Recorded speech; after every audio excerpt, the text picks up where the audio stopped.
The Minstrel's Ballad, Zodiark's Fall is one of the first two extreme trials added in the Endwalker expansion. Unlike most extreme trials, this duty primarily drops accessories rather than weapons and weapon coffers. This fight heavily features reactive deciphering of telegraphs to find the appropriate safe spot before AoEs resolve. As such, it is especially useful to mark an experienced player to follow to safe spots while newer players get their bearings. That said, even new players should always be focusing on learning how to resolve these mechanics independently. Zodiark begins the encounter by casting Kokytos, reducing the entire raid's HP to 1. Throughout the fight, Zodiark will cast Paradeigma, summoning monsters around the arena that telegraph an AoE based on the monster summoned. This first set will always be 4 sirens, each of which cast a donut AoE around themselves. Simply stack on one of them to avoid the AoEs. While the sirens are resolving, Zodiark targets a party member with Styx, a party stack AoE that hits 6 times. This is immediately followed by Ania, a tank buster that hits in a small circle around the main tank and inflicts umbral rays, greatly increasing the damage taken from Zodiark's auto attacks, forcing a tank swap. Exoterikos will summon various arcane sigils around the arena edge. This first cast will always either be 2 purple triangles, or 1 purple triangle and 1 pink square. Purple triangles cast a conal AoE, while pink squares cleave the half of the arena they spawn on. Zodiark's next Paradeigma will summon 2 sirens and 2 behemoths. Like in the normal difficulty encounter, behemoths will summon a meteor, hitting their location with a massive point-blank circle AoE. We will once again stack inside one of the sirens' donut AoEs, when Zodiark moves to an arena corner and casts Algedon. A massive column AoE, similar to Temporary Current from E3S, will cleave the entire arena save for 2 corners. One of those corners is occupied by a behemoth, and the other by a siren, so we move inside the siren's donut AoE to survive this attack. Algedon deals massive damage to and knocks back anyone hit, likely punting them off of the arena. Phobos is a raidwide AoE that inflicts all party members with a bleed and should be mitigated.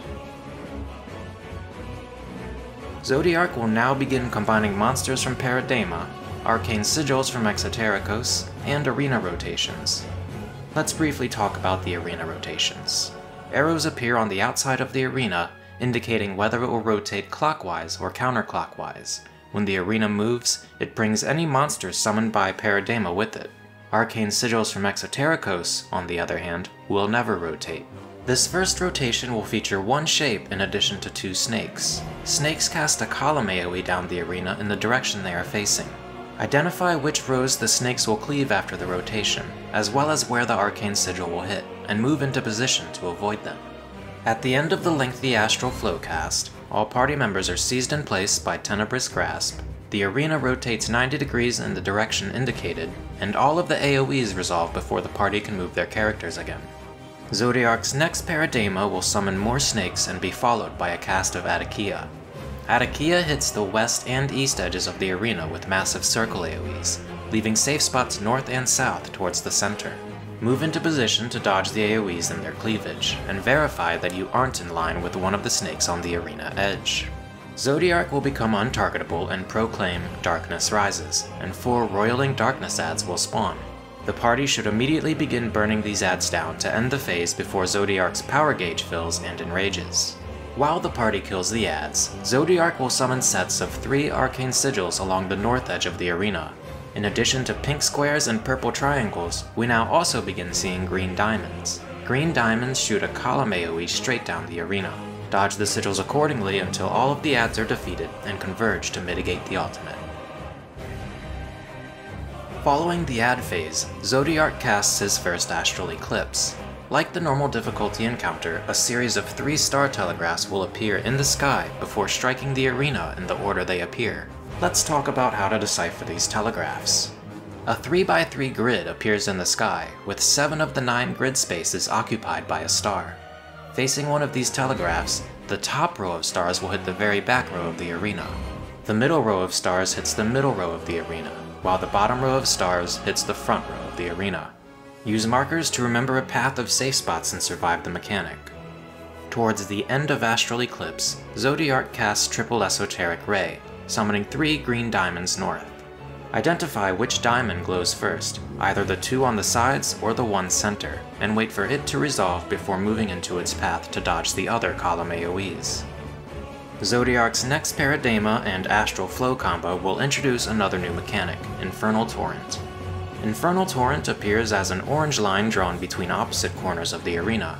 At the end of the Astral Flow cast, this line creates a massive fire AoE on the parts of the arena it travels through while rotating, resulting in a ribbon-shaped AoE.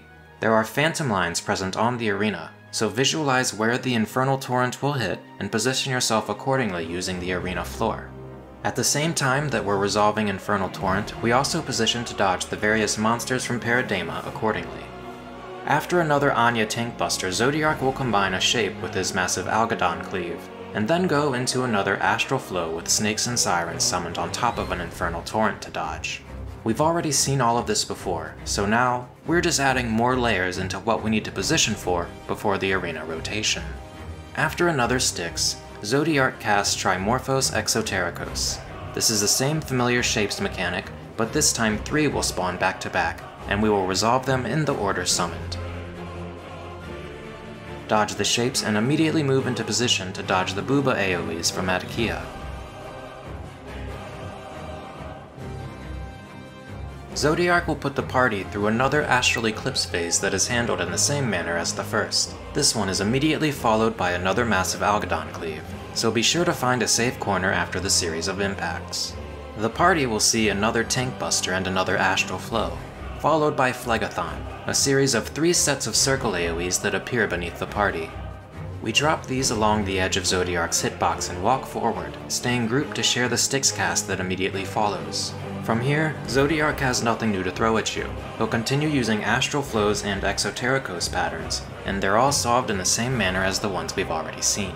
At roughly 11 minutes 40 seconds into the pool, Zodiark will enrage with a long cast of Apam Namo Numata, defeating the party if he is not killed before the end of the cast.